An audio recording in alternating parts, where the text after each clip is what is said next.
got the problem of your Velcro in your tender wearing out and your oars falling on the deck, here's an easy solution.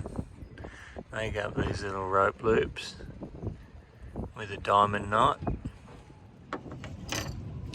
Make 2 holes in the Hyperlon Velcro strap, one in the bottom, one in the top. Use a splicing puller to pull the loop through the holes.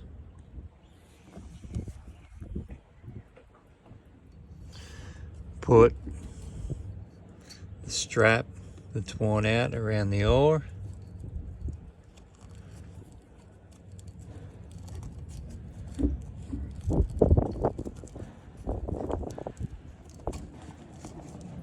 Pull the diamond knot through the loop.